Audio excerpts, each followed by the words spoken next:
வாங்க, ஜெயகாந்தனோட ஒரு அருமையான சிறுகதைக்குள்ள போகலாம். இந்த கதையில வர்ற ஒரு கேரக்டர் ரொம்பவே விசித்திரமான ஆளு. அவனோட மனசுக்குள்ள ஒரு பயணம் போறதுக்கு நீங்க தயாரா? அவன் அவன் தனக்குன்னு ஒரு உலகம் வச்சிருக்கான். தனக்குன்னு சில ரூல்ஸ் வச்சிருக்கான். மத்தவங்க என்ன நினைப்பாங்கங்கிற கவலையே அவனுக்கு கிடையாது. சரி வாங்க, அவனோட கதையை கொஞ்சம் ஆழமா அலசி பார்ப்போம். நான் ஒன்னும் லூஸ் இல்ல. நம்ம கதையோட ஹீரோ பாண்டியன் இப்படிதான் ஆரம்பிக்கிறான். இந்த ஒரு லைன்லயே பாருங்க, அவனோட கேரக்டர் தெரிஞ்சிடுது. ஒரு மாதிரி தற்காப்புணர்வு, என்னை யாரும் தப்பா எடை போட்றாதீங்கன்னு சொல்ற மாதிரி இருக்குல்ல. அவன் தன்னை ஒரு முட்டாளா பார்க்கவே இல்ல. சரி, முதல்ல பாண்டியன் யாரு, இப்ப என்ன பண்ணிட்டு இருக்கான்னு பார்க்கலாம். அவன் தனக்குன்னு ரொம்ப ஜாக்கிரதையா ஒரு உலகத்தையே உருவாக்கி வச்சிருக்கான். அது என்னன்னு பாப்போமா? சோ, யார் இந்த பாண்டியன்? அவன் நவஜோதி ஹோட்டல்ல 3வது மாடியில வேலை செய்யற ஒரு வெயிட்டர். ஆனா சும்மா சாதாரண வெயிட்டர் நினைச்சிடாதீங்க. தான் வேலை மேல அவனுக்கு அப்படி ஒரு பெருமை. அவனோட ஒயிட் ட்ரெஸ், அசல் சில்க் பெல்ட் இதெல்லாம் அவனுக்கு ரொம்ப முக்கியம். ரொம்ப நீட்டா இருப்பான். ஆனா அவன்கிட்ட ஒரு விசித்திரமான பழக்கம் இருக்கு. என்ன தெரியுமா? யார்கிட்டயும் டிப்ஸ் கேட்க மாட்டான். ஏன் கொடுத்தா கூட வாங்க மாட்டான். அதோட தன்னை ரொம்ப அழகா வேற நினைச்சுக்கிறான். அவன்கிட்ட இன்னொரு இன்ட்ரெஸ்டிங்கான விஷயம் இருக்கு. அது என்னன்னா, பேச்சு பத்தின அவனோட பிலாசபி. ரொம்ப பேசுறவங்கள பார்த்தா அவனுக்கு பிடிக்காது. அவங்களுக்கு புத்தி கம்மின்னு ஒரு நினைப்பு. அதே சமயம் ரொம்ப அமைதியா இருக்கவங்கள பார்த்தா ஒரு பயம். ஏன்னா அவங்க ரொம்ப ஆபத்தானவங்கன்னு இவன் நம்புறான். இதுல இருந்தே தெரியுதில்ல, அவன் எவ்வளவு கவனமா சுத்தி நடக்கிறத உத்து பார்க்கற ஆளுன்னு. சரி, இப்போ இருக்கிற பாண்டியன் இப்படி இருக்கிறதுக்கு காரணம் என்ன? அதுக்கு நாம அவனோட கடந்த காலத்துக்கு போனோம். அவனோட பயத்துக்கும் அவன் ஊரை விட்டு ஓடி வந்ததுக்கும் என்ன காரணம்னு பார்க்கலாம். பாண்டியனோட கடந்த காலம்னு சொன்னா அதுல ஒரு பெரிய வில்லன் இருக்கான். அது யாருன்னா அவனோட சொந்த மாமன், முன்னாள் ராணுவ வீரர். சும்மா இல்ல, 10 ஜப்பான் வீரர்களை வெறும் கையாலேயே கொன்னன்னு சொல்லி பெருமை பேசிக்குவாரான். அந்த ஆளோட உருவமும் அந்த கர்ஜிக்கிற குரலும் பாண்டியனோட மனசுல அழியாத ஒரு பயத்தை விதைச்சிருச்சு. அவனுக்கு அந்த மாமா மேல எவ்வளோ பயம்னு தெரிஞ்சுக்கணுமா? அவனோட கற்பனையையும் நிஜத்தையும் பாருங்க. கற்பனையில அவனோட மாமா ஜெயில்ல இருக்கான். இவன் வெளியே நின்னு ஜெயிச்ச மாதிரி சிரிக்கிறான். அத பார்த்து கோவத்துல அந்த மாமா ஜெயில் கம்பியில தலைய முட்டி உடைச்சிக்கிறானா. இது அவனோட ஆசை. ஆனா நிஜத்துல என்ன நடந்துச்சு? மாமா ஒரே ஒரு தடவை உன்னை கொன்னுடுவேன்னு மிரட்டினதுக்கு உசிர கையில பிடிச்சுக்கிட்டு ஊரை விட்டே சென்னைக்கு ஓடி வந்துட்டான். சரி, எதுக்காக இந்த ஓட்டம்? எதுக்கு மாமன் இவனை கொல்லணும்னு நினைக்கிறாரு? காரணம், அவரோட பொண்ணு வள்ளி.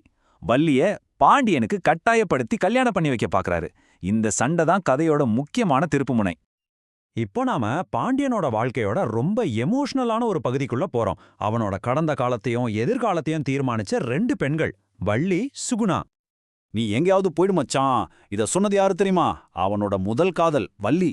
அவங்க அப்பா, அதாவது பாண்டியனோட மாமன் இவனை கொல்ல போறான்னு தெரிஞ்சதும், மச்சான் எங்கேயாச்சும் ஓடி போயிடுன்னு அழுதுகிட்டே கையில இருந்த பணத்தை கொடுத்து தப்பிக்க வைக்கிறா.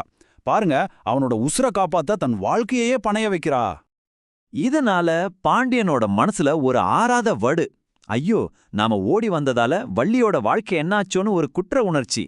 அவளுக்கு கல்யாணம் ஆகி நல்லா இருக்கணும்னு மனசுக்குள்ளேயே நினைச்சுக்கிட்டு அவளுக்கு அனுப்பவே முடியாத பல லெட்டர்ஸை எழுதி எழுதி வைக்கிறான். சரி, இப்போ அவனோட 2வது காதலுக்கு வருவோம். அவ பேரு சுகுணா. ஒரு காலத்துல ரொம்ப ஃபேமஸான சினிமா நடிகை. இப்போ கொஞ்சம் மார்க்கெட் கம்மி. இவன் வேலை செய்யற ஹோட்டல்ல ரூம் நம்பர் 9ல தங்கியிருக்காங்க. 2 பேருக்கும் நடுவுல லேசா ஒரு ஈர்ப்பு வருது. ஆனா பாருங்க, அந்த கதை ஆரம்பிக்கிறதுக்குள்ளேயே முடிஞ்சிடுது. இவனை சந்திச்ச அடுத்த நாளே ஒரு கார் ஆக்சிடென்ட்ல அவங்க இறந்து போயிடுறாங்க. அடுத்த ஜென்மத்திலாவது நாம ஒருத்தர் அடையலாம். இது சாகிறதுக்கு முன்னாடி சுகுணா பாண்டியன் கிட்ட சொன்ன வார்த்தை. இந்த ஜென்மத்துல முடியல, ஆனா அடுத்த ஜென்மத்துல நாம கண்டிப்பா ஒன்னு சேருவோன்னு ஒரு சத்தியம் பண்ணிட்டு போறா. இந்த வார்த்தை தான் பாண்டியனோட மனசுல ஆழமா பதிஞ்சு அவனுடைய யோசனைகளையே மாத்தி போடுது. இப்போதான் கதையோட முக்கியமான கட்டத்துக்கு வர்றோம். பாண்டியனுக்குள்ள ஒரு பெரிய குழப்பம் வருது. அதுக்கு காரணம் ஒரே ஒரு வார்த்தை. ஒரு நாள் ஹோட்டல் மேனேஜர் பாண்டியனை பார்த்து இவன் ஒரு கேரக்டர்னு சொல்றாரு. அவ்வளவுதான், பாண்டியனுக்கு மண்டையே குழம்பிடுது. கேரக்டரா அப்படின்னா என்ன? அவனுக்கு அந்த கேரக்டருங்கிற வார்த்தைக்கே அர்த்தமே புரியல. நேரா சுகுணா கிட்ட போய் கேக்குறான். அவளும் ஆமா, மேனேஜர் சொன்னது கரெக்ட் தான்னு சொல்றா. இப்போ இவனுக்கு குழப்பம் இன்னும் ஜாஸ்தி ஆயிடுச்சு. கேரக்டர்னா என்ன? ஒரு மாதிரி விசித்திரமான ஆளுன்னு அர்த்தமா? இல்ல கதையில வர்ற பாத்திரம் மாதிரியா? இல்ல நல்ல குணமுள்ளவன்னு அர்த்தமா? என்னடா இதுன்னு ஒரே கன்ஃபியூஷன். அவனோட குழப்பம் எப்படி இன்னும் அதிகமாகுதுன்னு பாருங்க.